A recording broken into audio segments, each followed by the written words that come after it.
शुक्लांबरधरं विष्णुं शशिवर्णं चतुर्भुजं प्रसन्नवदनं ध्यायेत् सर्वविघ्नोपशान्तये अगजाननपद्मार्कं गजाननमहर्निशम् अनेकदन्तं भक्तानाम् एकदन्तमुपास्महे। गुरुब्रह्मा गुरुर्विष्णु गुरुदेवो महेश्वरः गुरुः साक्षात् परं ब्रह्म तस्मै श्रीगुरवे नमः। श्रीमहागणाधिपतये नमः। श्रीमहासरस्वत्यै नमः। श्रीगुरुभ्यो नमः। हरि ओं। విఎన్ఆర్ క్రియేషన్స్ చూస్తున్న ప్రేక్షకులందరికీ కూడా 2025-26 సంవత్సరం శ్రీ విశ్వావసునామ సంవత్సర ఉగాది సందర్భంగా ద్వాదశ రాశుల ఫలితాలు అనేది మనం చెప్పుకుంటున్నాం. అలాగే ఈ విశ్వావసునామ సంవత్సరం అత్యంత విశిష్టమైంది. ఈ విశ్వావసునామ సంవత్సరంలో లోకంలోని ప్రజలందరూ కూడా సుఖశాంతులతో ఉండాలని, 12 రాశుల వారికి కూడా ఆ పరమేశ్వరుడి అనుగ్రహం కలగాలని కోరుకుంటూ, మరి ఒక్కొక్క రాశికి ఎలా ఉందో మనం చూస్తూ, ఇందులో ఏదైనా చెప్పిన వాటిలలో మీకు ఇబ్బందికరంగా ఉంటే అది ఎప్పటికీ కూడా జ్యోతిష్యం యొక్క తప్పు కాదు. మేము అంచనా వేసి చెప్పేటువంటి విధానంలో కొంత లోపం ఉండొచ్చు, కానీ శాస్త్రం ఎప్పుడు తప్పు చెప్పదు. శాస్త్రాధ్యయనం చేసిన వాళ్ళలో వారికి అవగాహన రాహిత్యంతో కానీ, క్షణికావేశంతో కానీ, తొందరపాటుతో కానీ చేసే నిర్ణయాల వల్ల తప్పులు దొరలొచ్చేమో, కానీ జ్యోతిష్ శాస్త్రం అత్యంత విశిష్టమైంది. కాబట్టి మన విఎన్ఆర్ క్రియేషన్స్లో ఈ 12 రాశుల వారి యొక్క ఫలితాలు మనం చెప్తున్నాం. తప్పకుండా ఈ వీడియోను లైక్ చేసి, షేర్ చేసి, కామెంట్ చేయండి. అలాగే మీ సలహాలు, సందేహాలు ఏమైనా ఉంటే కామెంట్స్ రూపంలో తెలియజేయండి. మన విఎన్ఆర్ క్రియేషన్స్ని సబ్స్క్రైబ్ చేసుకోండి. శ్రీ విశ్వావసునామ సంవత్సర వృశ్చిక రాశి ఫలితాలు. వృశ్చిక రాశి యొక్క ఫలితాలు చూసే ముందు ఒక్కసారి ఇందులో నక్షత్రాలను మనం చూసుకున్నట్టయితే విశాఖ 4వ పాదం, అనురాధ 1, 2, 3, 4 పాదాలు, జ్యేష్ఠ 1, 2, 3, 4 పాదాలు. ఇది వృశ్చిక రాశి.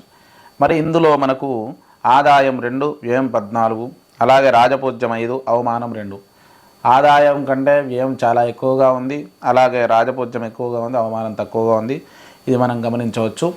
అలాగే ఇక్కడ బృహస్పతి 8వ స్థానం నందు సువర్ణమూర్తిగా ఉన్నాడు. అంటే సువర్ణమూర్తిత్వం ఉన్నా కూడా అష్టమ స్థాన దోషం అనేది మనకు గోచరిస్తుంది బృహస్పతి. కాబట్టి శని 5వ స్థానంలో రజతమూర్తిగా ఉన్నాడు. రజతమూర్తి కూడా కొంత సామాన్యమైనటువంటి శుభ ఫలితాలను ఇస్తాడు. రాహుకేతువులు 4, 10 స్థానాల్లో తామ్రమూర్తులుగా ఉన్నారు. వీళ్ళు కూడా అర్ధాష్టమ రాహు కొంత ఇబ్బంది పెట్టినా కూడా అంత తీవ్రమైనటువంటి ఇబ్బందులు అయితే ఉండవు. కొంత శుభ ఫలితాలని ఇస్తారు. మిశ్రమ ఫలితాలు అయితే ఈ రాహుకేతువులు ఇస్తారు.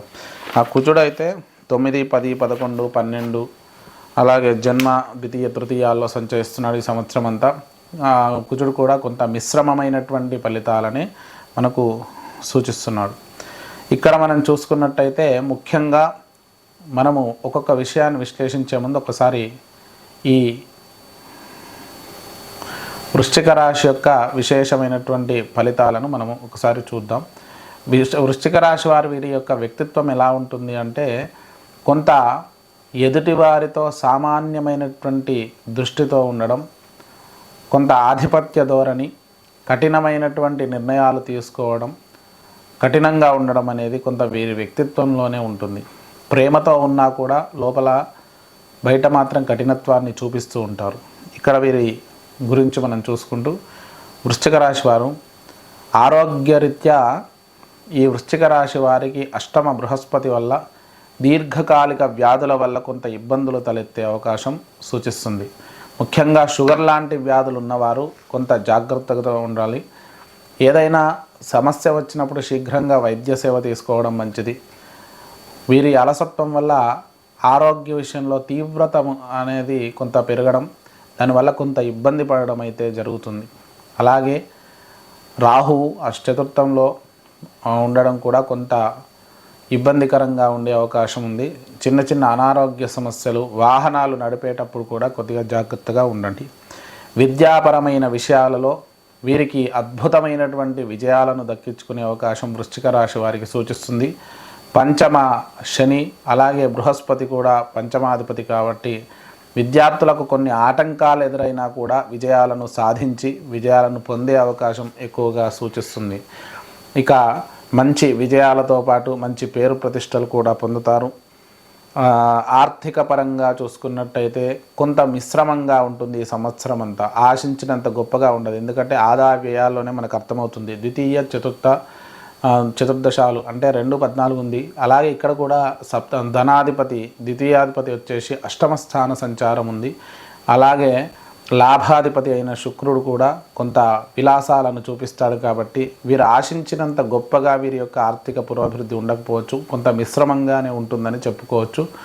అలాగే ఉద్యోగపరంగా చూసుకున్నట్టయితే ఉద్యోగపరంగా కొంత అనుకూలంగా ఉంటుంది. అయినప్పటికీ కూడా కొత్త ఉద్యోగాలు కొంత ఆలస్యమైతే అవుతాయి, ఆశించినంత తొందరగా కాకపోవచ్చు. ఎందుకంటే దశమాధిపతి రవి ప్రతి మాసం మారుతూ ఉంటాడు. కాబట్టి ఏ మాస ఫలితాల్లో వార ఫలాల్లో మీకు చెప్పడం జరుగుతుంది.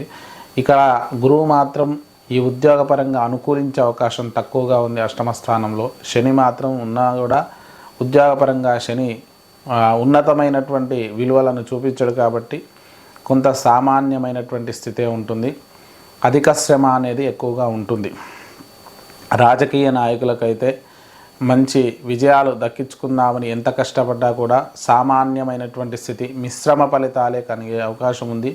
ఆశించినంత ఫలితాలు మాత్రం వచ్చే అవకాశం తక్కువగానే ఉంది. కాబట్టి ప్రయత్నం అయితే అధికంగా చేయాలి. కొద్దిగా మాట విషయంలో కూడా కొన్ని రకాల వ్యతిరేకతలు వచ్చే అవకాశం ఉంది. ఆ విషయంలో తగు జాగ్రత్తలు వహించండి. ఇక సినీ రంగాల వారికి కొంతవరకు మిశ్రమమైనటువంటి ఫలితాలు, విజయాలు సామాన్యమైన విజయాలు దక్కే అవకాశం ఈ వృశ్చిక రాశి వారికి సూచిస్తుంది. ఇక వ్యాపార రంగానికి చూసుకున్నట్టయితే వ్యాపార రంగం వాళ్ళు కొంతవరకు ఒక నెల అనుకూలంగా, ఒక నెల వ్యతిరేకంగా, మిశ్రమంగా ఉంటుంది. అయితే ఇక్కడి నుంచి ఈ సంవత్సరం అంతా కూడా నష్టాలైతే ఉండవు, అలాగని గొప్ప లాభాలు పొందడం కూడా కష్టమే. సామాన్యమైనటువంటి వ్యాపార స్థితి అయితే ఉంటుంది. వ్యాపారం నెట్టుకు రావడం, దాంట్లో కొంత అనుకూలంగా వ్యతిరేకంగా ఉన్నా కూడా దాన్ని నడిపించుకోవడం చేస్తారు. స్త్రీలకైతే మంచి అనుకూలంగా ఉంటుంది. కొద్దిగా ఆరోగ్య సమస్యలు, షుగర్ లాంటి వ్యాధులు ఉన్న వాళ్ళు మాత్రం జాగ్రత్తగా ఉండండి. ఆరోగ్య సమస్యల విషయంలో తగు జాగ్రత్తలు తీసుకోండి. కొన్ని రకాల ఇబ్బందులు తలెత్తే అవకాశం, ఎందుకంటే పంచమ శని సంచారం కాబట్టి గర్భాశయానికి సంబంధించిన ఇబ్బందులు తలెత్తే అవకాశం ఉంది. కాబట్టి ఆరోగ్య విషయంలో ప్రతి సమస్యను కూడా కొంత శీఘ్రంగా వైద్య సేవ తీసుకొని వాటి నుంచి బయటపడే ప్రయత్నం చేయండి. చేతి వృత్తుల వారికి కూడా కొంత అనుకూలంగా ఉంటుంది. వారికి సామాన్యమైనటువంటి వ్యాపార వృద్ధి అనేది కలుగుతుంది. వ్యవసాయ రంగంకు కొంతవరకు వీరికైతే అనుకూలంగానే ఉంటుంది. కొన్ని రకాల పంటలు అనుకూలిస్తాయి. అలాగే కొన్ని పంటలు వ్యతిరేక ఫలితాలను పొందే అవకాశం ఉంది. కాబట్టి 80% వరకు వ్యవసాయదారులకు అనుకూలంగానే ఉంటుంది. కొంత నష్టపోయినా కూడా మంచి లాభాలను పొందుతారు.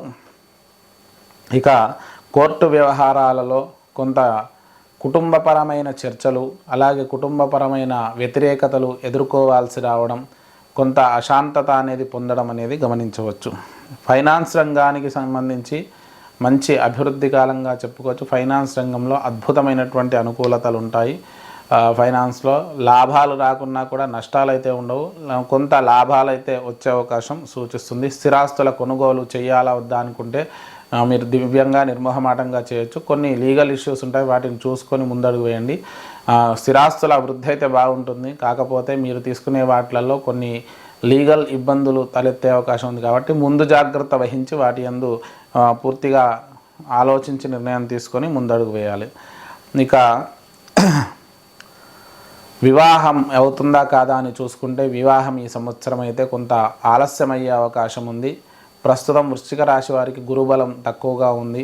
అలాగే సూర్యబలం చంద్రబలం మీద అయ్యే అవకాశం ఉంటుంది. కాబట్టి గురుబలం అయితే కొద్దిగా తక్కువగానే ఉంది. కాబట్టి కొంత ఆలస్యమయ్యే అవకాశమే ఎక్కువగా మనకు సూచిస్తుంది. సంతాన సాఫల్యం కూడా ఆ విధంగానే ఉంటుంది. అయితే స్త్రీ సంతాన ప్రాప్తి ఎక్కువగా కలిగే అవకాశం మనకు ఈ సంవత్సరం సూచిస్తుంది వీరికి. మళ్ళీ మేము జెండర్ గురించి చెప్తున్నామని అనుకోకండి. శని ప్రభావం వల్ల స్త్రీ సంతాన వృద్ధి ఎక్కువగా ఉంటుంది. కాబట్టి వృశ్చిక రాశి వారికి వీరికి శని అనుకూలంగా ఉంది. కాబట్టి అటువంటి అనుకూలత కలిగే అవకాశం మాత్రమే ఉంది, అలాగే జరుగుతుందని కాదు. ఆ విషయాన్ని మీరు గమనించగలరు. ఇక ఈ వృశ్చిక రాశి వారు చేసుకోవాల్సినటువంటి పరిష్కారాల గురించి చూస్తే, ఈ వృశ్చిక రాశి వారు ముఖ్యంగా దత్తాత్రేయ స్వామి ఆరాధన చేసుకోండి, దత్త దేవాలయ దర్శనం చేసుకోండి, శనిగలు గురువారం రోజు దానం ఇవ్వండి. నవగ్రహాలలో గురువారం ఆ దత్తాత్రేయుడికి అలాగే నవగ్రహాలకు 16 ప్రదక్షిణాలు చేయండి. దాంతోపాటు ఇష్టదేవత ఆరాధన చేసుకోండి. ఇక సుందరకాండ పారాయణం కానీ హోమం కానీ చేసుకున్నట్టయితే విశేష ఫలితాలు కలుగుతాయి. భవిష్యత్తులో మేము ప్రతి మాసం ఒక శక్తిపీఠంలో చండీ హోమం మొదలగు కార్యక్రమాలు చేయడానికి సంకల్పించుకున్నాము. మరి వాటికి మీరు ఏమైనా పాల్గొనవచ్చు, సహాయ సహకారాలు కూడా అందించవచ్చు.